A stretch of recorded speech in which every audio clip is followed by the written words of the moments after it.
ഈ ഒരു കമന്റ് കണ്ടപ്പോഴാണ് ഞാൻ കുറച്ച് നാൾ മുന്നേ കണ്ട ഗെറ്റ് ഔട്ട് എന്ന് പറഞ്ഞ സിനിമേനെ പറ്റി ഓർത്തത്. അപ്പം ഞാൻ വിചാരിച്ചു അത് ഒന്നോടെയും കാണാമെന്ന്. അങ്ങനെ ഇന്ന് ഞാൻ ഗെറ്റ് ഔട്ട് എന്ന് പറയുന്ന സിനിമ കണ്ട് ഇതിൻ്റെ റിവ്യൂ ആണ് പറയാൻ പോകുന്നത്. സ്പോയിലർ ഉണ്ട്. So hi guys, welcome to Hello Reacts. ഒരുപാട് അവാർഡ് നോമിനേഷൻസ്, ഒരുപാട് awards, Academy Award, Golden Globe ഉൾപ്പെടെ ഒരുപാട് അവാർഡ്സ്, പിന്നെ ആക്ടേഴ്സിനുള്ള അക്ലെയിംസ്, ആക്ടേഴ്സിനുള്ള അവാർഡ്സ്, പിന്നെ ഭയങ്കര എന്താ പറയുക, വലിയ ഒരു ഗ്രോസ് റവന്യൂ, ഇങ്ങനെയൊക്കെ കിട്ടിയ ഒരു സിനിമയാണ് ഗെറ്റ് ഔട്ട്. അപ്പം ഈ സിനിമയുടെ പ്ലോട്ട് എന്ന് പറഞ്ഞു കഴിഞ്ഞാൽ വളരെ സ്ട്രെയിഞ്ച് ആണ്, അതുപോലെ തന്നെ കുറച്ച് ഡിസ്റ്റർബിംഗ് ആണ്, അതുപോലെ തന്നെ നമുക്ക് കുറച്ച് പേടിയാവുകയും ചെയ്യുന്ന ഒരു പ്ലോട്ടാണ്. സിനിമ തുടങ്ങുന്നത് റോസും ക്രിസും തമ്മിൽ റിലേഷൻഷിപ്പിലാണ്. അപ്പം ക്രിസ് എന്ന് പറയുന്നത് ഒരു ബ്ലാക്ക് ആയിട്ടുള്ള ആളാണ്, റോസ് ഒരു അമേരിക്കൻ വൈറ്റ് ആണ്. അപ്പോൾ കുറച്ച് നാളുകളായിട്ട് അവിടെ കുറച്ച് ബ്ലാക്ക് പീപ്പിൾ മിസ്സിങ് ആണ്. അവരെവിടെ പോയെന്ന് അവിടുത്തെ പോലീസുകാർക്കോ അല്ലെങ്കിൽ TSAക്കോ ഒന്നും കണ്ടുപിടിക്കാൻ പറ്റിയിട്ടില്ല.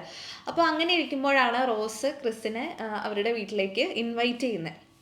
അപ്പോൾ റോസ് എൻ്റെ അടുത്ത് ക്രിസ് ചോദിക്കുന്നുണ്ട്, നിൻ്റെ വീട്ടുകാർക്ക് കുഴപ്പമുണ്ടോ ഞാൻ ബ്ലാക്ക് ആയതുകൊണ്ട്, ഓക്കെ ആണോ എന്നൊക്കെ ചോദിക്കുന്നുണ്ട്. അപ്പോൾ റോസ് പറയുന്നുണ്ട് അവരങ്ങനെ റേസിസ്റ്റ് ആയിട്ടുള്ള ആളുകളല്ല, അവർക്ക് അങ്ങനെ വേറെ പ്രശ്നമൊന്നുമില്ല, നിനക്ക് വീട്ടിലേക്ക് വരുന്നതുകൊണ്ട് കുഴപ്പമില്ല എന്ന് പറയുന്നുണ്ട്. അങ്ങനെ ക്രിസ് റോസിൻ്റെ വീട്ടിലേക്ക് പോവുകയാണ്. അപ്പോൾ റോസിൻ്റെ സ്വഭാവത്തിൽ കുറച്ച് അസ്വാഭാവികതകൾ ക്രിസ് കണ്ടുകൊണ്ടിരിക്കുകയാണ് പോകുന്ന വഴിക്കൊക്കെ, പ്രത്യേകിച്ച് പോലീസിനെയൊക്കെ കാണുമ്പോൾ. അത് കഴിഞ്ഞിട്ട് ഇവർ റോസിൻ്റെ വീട്ടിലേക്ക് പോകുമ്പോൾ റോസിൻ്റെ അമ്മ ഭയങ്കര വെൽക്കമിങ് ആണ്. അവരൊരു ഹിപ്നോട്ടൈസ് ചെയ്യുന്ന ഒരു സൈക്കോളജിസ്റ്റാണ്. പക്ഷെ ആള് സൈക്കാട്രിസ്റ്റാണ്. പക്ഷെ ആള് ഒരു ഹിപ്നോട്ടൈസ് ചെയ്ത ആളുകളുടെ മൈൻഡ് മനസ്സിലാക്കുന്ന ഒരാളാണെന്ന് ആദ്യമേ പറയുന്നുണ്ട്.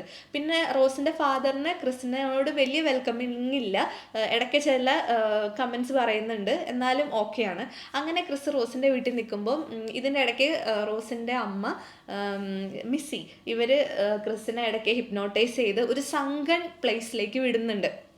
അപ്പോൾ ആദ്യം ഹിപ്നോട്ടൈസ് തുടങ്ങുന്ന ചായ കപ്പിൽ ഇങ്ങനെ സ്പൂണ് കറക്കി ആ സൗണ്ടിൽ നിന്ന് ആളെ ഹിപ്നോട്ടൈസ് ചെയ്ത് ഒരു സങ്കൻ പ്ലേസിലേക്ക് വിടുന്നുണ്ട്. അതായത് അയാളുടെ മൈൻഡിൽ, ക്രിസിൻ്റെ മൈൻഡിൽ ക്രിസ് ഒരു സ്ഥലത്തേക്ക് വീണ് അവിടെ ഇങ്ങനെ എന്താ പറയുക, ഒരു ഒന്നുമില്ലാത്തൊരു ശൂന്യത എന്ന് പറയില്ലേ, അങ്ങനത്തെ ഒരു സ്ഥലത്തേക്കാണ് ക്രിസ് ഹിപ്നോട്ടൈസ് ചെയ്ത് കഴിയുമ്പോൾ പോകുന്നത്. അത് കഴിഞ്ഞിട്ട് അവിടെ ഒരു പാർട്ടി നടക്കുന്നുണ്ട്. ആ പാർട്ടിയിൽ അവിടെ മിസ്സായിട്ടുള്ള കുറച്ച് ബ്ലാക്ക് ആയിട്ടുള്ള ആളെ ക്രിസ് റെക്കഗ്നൈസ് ചെയ്യുന്നുണ്ട്. മാത്രമല്ല ഇവരുടെ വീട്ടിലെ വേലക്കാരും സെർവൻസും ബ്ലാക്ക് ആൾക്കാരാണ്. അപ്പം ഇവരുടെ സ്വഭാവത്തിലും കുറേ അസ്വാഭാവികതകൾ ഉണ്ടായിരുന്നത് ക്രിസ് നോട്ട് ചെയ്യുന്നുണ്ട്. അത് കഴിയുമ്പോൾ ഇയാളിത് ഓൾറെഡി TSAയിൽ ഇയാളുടെ ഫ്രണ്ട് ഉണ്ട്. അപ്പോൾ ഈ ഫ്രണ്ടിനോട് പറയുന്നുണ്ട് ഇവിടെ ഇങ്ങനെ കുറച്ച് സ്ട്രെയിഞ്ച് ആയിട്ടുള്ള കാര്യങ്ങളാണെന്നൊക്കെ പറയുന്നുണ്ട്. എന്തായാലും അത് കഴിഞ്ഞ് ഒരു പാർട്ടിയിൽ ഇവിടെ കുറേ ഓരോ വൈറ്റ് ആയിട്ടുള്ള ആളുടെ കൂടെയും മിക്ക ആളുകളുടെ കൂടെയും ബ്ലാക്ക് ആയിട്ടുള്ള ഒരാൾ ഉണ്ടാവും. അപ്പോൾ ഇവർ ഭയങ്കര സ്ട്രെയിഞ്ച് ആയിട്ടാണ് ബിഹേവ് ചെയ്യണത്. അതായത് അവർ അവിടെയൊന്നും അല്ല എക്സിസ്റ്റ് ചെയ്യുന്ന പോലെ ഉള്ള ഒരു രീതിയിലുള്ളൊരു ബിഹേവിയറാണ് അവരുടെ. അപ്പോൾ ഇതിൻ്റെ ഇടയ്ക്ക് കണ്ണ് കാണാത്ത ഒരാൾ വരുന്നുണ്ട്. അപ്പോൾ ഇയാൾക്ക് ഈ ക്രിസിനോട് ഒരു പ്രത്യേക ഇൻട്രസ്റ്റ് ഉള്ളതായിട്ട് നമുക്ക് കാണാം. അത് കഴിഞ്ഞിട്ട് പിന്നെ നമ്മൾ കുറച്ച് കഴിയുമ്പം കാണുന്ന ക്രിസിനെ ഒരു ബേസ്മെൻറ്റ് റൂമാണെന്ന് തോന്നുന്നു, അവിടെ കെട്ടിയിട്ടേക്കാണ്. അപ്പോൾ അത് എന്തിനാന്ന് വെച്ച് കഴിഞ്ഞാൽ അപ്പോഴാണ് ക്രിസ് ശരിക്കും എന്തിനാണ് റോസ് ക്രിസിനെ അയാളുടെ വീട്ടിലേക്ക് കൊണ്ടുവന്നതെന്നുള്ള കാര്യം മനസ്സിലാക്കണം. നമ്മൾക്കും അപ്പോഴാണ് മനസ്സിലാവുന്നത്. അപ്പോൾ റോസ് ആദ്യമായിട്ടല്ല ഇത് ചെയ്യുന്ന, റോസിൻ്റെ പരിപാടി ഇതാണ്.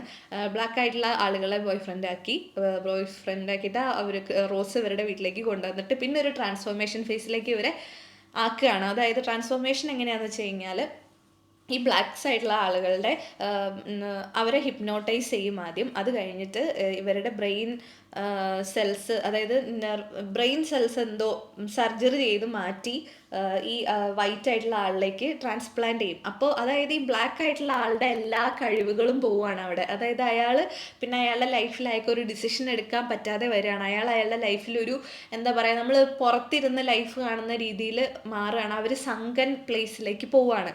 അപ്പം ഇവരുടെ കഴിവുകളും ഇവരുടെ ബാക്കി ഫീച്ചേഴ്സ്, ഇവരുടെ physical strength, may be immortality വരെ ഈ സെൽസ് ട്രാൻസ്പ്ലാന്റ് ചെയ്ത് കിട്ടുന്ന ആളുടെ അടുത്തേക്ക് പോവുകയാണ്. അതായത് ഇപ്പം കണ്ണ് കാണാത്ത ആൾക്കാണെങ്കിൽ അയാൾക്ക് കാഴ്ച കിട്ടും. അതുപോലെ കാഴ്ച കിട്ടാൻ മാത്രമല്ല, ക്രിസ് ഒരു ഫേമസ് ആയിട്ടുള്ള ഒത്തിരി നല്ല ഫോട്ടോസ് എടുക്കുന്ന ഒരു ഫോട്ടോഗ്രാഫറാണ്. അപ്പോൾ ഇയാളുടെ ഈ ഫോട്ടോഗ്രാഫി കഴിവുകളും ഈ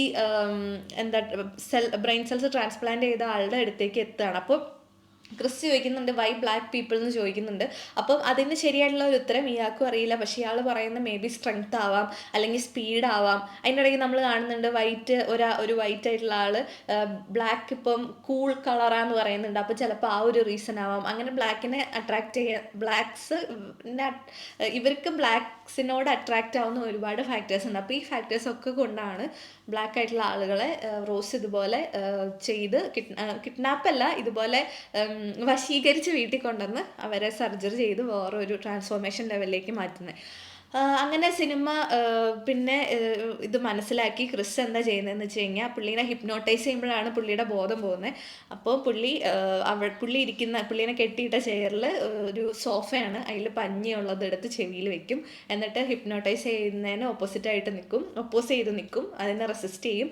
അങ്ങനെ അവസാനം എത്തുമ്പം ക്രിസ് അവസാനം റോസിനെയും കൊന്ന് രക്ഷപ്പെടുകയാണ്. എന്തായാലും ആ ക്രിസ് മെയിൻ ക്യാരക്ടർ രക്ഷപ്പെടും. പക്ഷെ ഒരുപാട് ബ്ലാക്ക് ആയിട്ടുള്ള ആളുകൾ ഈ ട്രാപ്പിൽ പെട്ട് അവിടെ ഇങ്ങനെ പണി കിട്ടി വേറെ ഏതോ ലോകത്തിലെന്ന പോലെ ജീവിക്കുന്നതാണ് നമുക്ക് കാണാൻ പറ്റുന്നത്. അങ്ങനെ അതാണ് ഈ സിനിമയുടെ പ്ലോട്ട്. എന്തായാലും സിനിമ ഭയങ്കരമായിട്ട് ഡിസ്റ്റർബിങ് ആണ്. അതായത് ഇതിൻ്റെ ആക്ടേഴ്സൊക്കെ ഭയങ്കര അടിപൊളിയാണ്.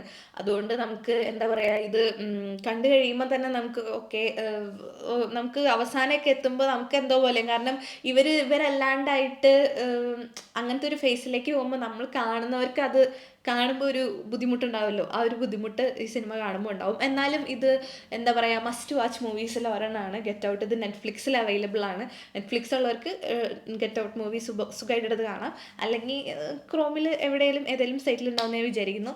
എനിവേ ഗെറ്റ് ഔട്ട് ഒരു മസ്റ്റ് വാച്ച് മൂവി തന്നെയാണ്. നല്ലൊരു വെറൈറ്റി എക്സ്പീരിയൻസ് തരുന്ന മൂവിയാണ്. ഭയങ്കര സെറ്റിലായിട്ട് പോയി അവസാനം അതൊരു വലിയൊരു സ്കാം അല്ലെങ്കിൽ ഒരു ഫ്രോഡ് വേൾഡിലേക്ക്, അല്ലെങ്കിൽ നമ്മൾ പേടിപ്പെടുത്തുന്ന ഒരു വേൾഡിലേക്ക് എത്തുന്ന രീതിയിൽ ഭയങ്കര സെറ്റിലായിട്ട് പോയിട്ട് എത്തിക്കുന്ന ഒരു സിനിമയാണ്. എന്തായാലും അതാണ് ഇന്ന് ഞാൻ കണ്ട cinema. Okay, thank you so much for watching. By.